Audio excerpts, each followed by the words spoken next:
Hi, today we are in Berlin with LUUV, Friedrich, Tim and Felix. Who are you and what do you do?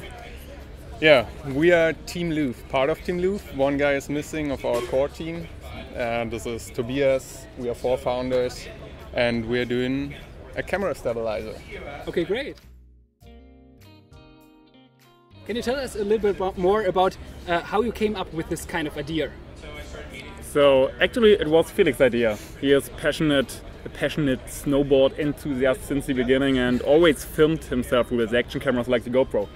And when you are filming with the GoPro camera or with action cameras, you deal with shaky footage because there isn't a solution to get shake-free footage with it, and he started prototyping.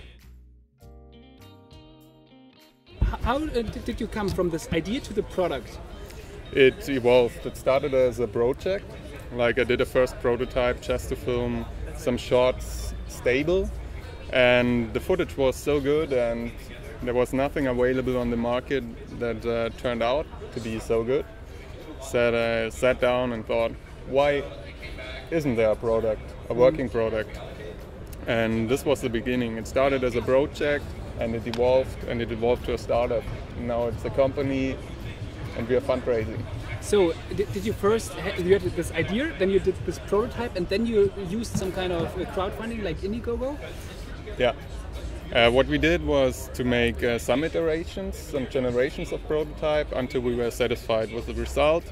And this was the point when we started to give it out of our hands and to get back some feedback, and we implemented feedback, and this is the point where we started the crowdfunding campaign.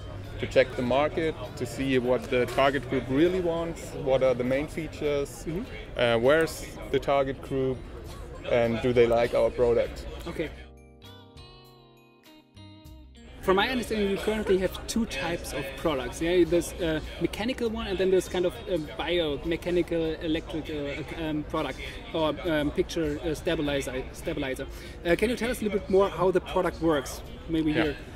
This one here is the analog version without any electronics included. What we do is simulate the center of gravity of a specific camera model.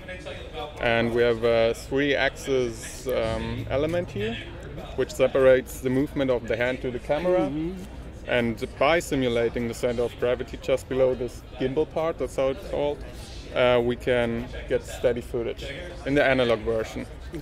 This one can be used in water. It's super robust like the action cameras itself, and is the go-to product for the average user. On the other hand, technology evolved in the electronic stabilization market as well, and this is a technology coming from drones, from aerial filmography, and the combination of our analog stabilizer with this electronic stabilizer gives you all possibilities. It's basically 2 types of stabilization and it's totally foolproof. Oh, cool. But it has a disadvantage, like this one can't be used in water, where on the other hand the basic version is super robust. Felix, what are the USPs of LUUV? There are several USPs and they all evolved from what we expect a product to have. This is where we started. Why isn't there a product having these USPs? And some of them turned out over time, and we just got to know them ourselves, and we tested and pivoted, and we learned which USPs our target group wants. One USP is the plug-and-play system. You set up LUUV once for a specific camera model, and then it's just plug and play. You click it in, and the product is ready to use. Like, this is one of the USPs because other stabilization systems need to be calibrated each time, and for the calibration process, which can take some time, up to 2 hours actually, you have to have the theoretical background knowledge of how to stabilize it. And this is one of the main features. We don't want the end user to study a book to use the product, so keep it simple. Well, let's talk about my favorite USP. And I think it's brilliant because LUUV has a unique shape. So there isn't a camera stabilizer with the shape of LUUV at the market, and because of this shape and the ergonomic handle, you can control LUUV with just one hand. And other stabilizers you need to, they They promise you, yeah, of course, it's a one-handed stabilizer, but in fact, you have to have your two hands and you are destroying stabilization, which wasn't there in the first place. And with LUUV, you can fully control the system with one hand and get perfectly shots, and that's what action enthusiasts and people in movement want. And what is your go-to-market strategy? So how do you plan to distribute your product? What we're doing right now is we're doing some great videos. So we are producing footage as well, and for now our go-to-market strategy is to show the product, to give the product out of the hand, to let the users experience it. And we have a wide target group from the average consumer up to experts in the field. And our go-to-market strategy is to get to the experts, to get to the ones filming stuff, filming the best in filming extreme SWAT videos, to give them our products in the hand, get some feedback, and let them work with the product. Okay. And then the average consumer adapts. Great.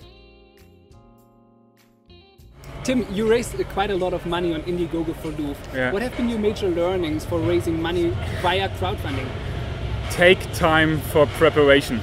It's work, it's hard work. Crowdfunding seems to be very easy. Oh, nice idea, go to a platform, raise some money. It's not. Okay. It's working. And you need to be clear about every word you are communicating. You get tons of emails from your backers with all the different requests and stuff. And can you give us some metrics? How much time did you spend on preparing? How much feedback did you get, and how much or customer interaction? Yeah.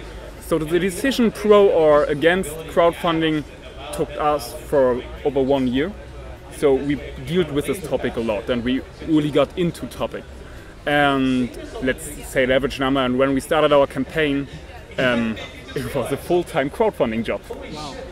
For how long? Everything was for the campaign. Everything we did was around the campaign, and I think, I'm not pretty sure, was it 60 days or 53 days? Yeah, 50... the campaign was lasting 53 days, I guess. But the preparation beforehand was about 2 to 3 months. It's not all into the crowdfunding campaign, but basically everything ends up being tailored to the crowdfunding campaign. What we didn't do was to put in money on the crowdfunding campaign. Lots of projects. Spend a big amount of money on advertising a crowdfunding campaign, because you have to get it visible, you have to reach your crowd. And I think one learning for us is you don't need to put in money if your product is good enough. Okay, great. This is a hardware company, so is there some kind of advice that you can give other entrepreneurs that are starting other hardware companies on what they should focus on creating a great product and bring it to market? Main advice, keep it simple and stupid. Keep your focus, because when you are dealing with hardware, you are dealing with tons of opportunities and tons of stuff you can do and which is possible, but it's so easy to lose your focus. You have to be clear about what you want to do. Yeah. So did you have a specific type of product features or properties that you wanted to have, and you just focused on them, or what? How did you make this focus? Yeah, so basically, our team evolved from our friend circle. So Felix came up with the idea, and he developed the basic LUUV, and it already had some features because he put a lot of thoughts in it, and that is a great combination. Then Friedrich entered the team, where he's a former brand consultant, and he turned these features into USPs. And that was our focus, and it is still now. So the product evolves, of course, but we have a clear focus. Felix, Tim, and Friedrich, thank you very much for your time. And thank you for the invitation. See you next time. Thank you. Bye. Bye.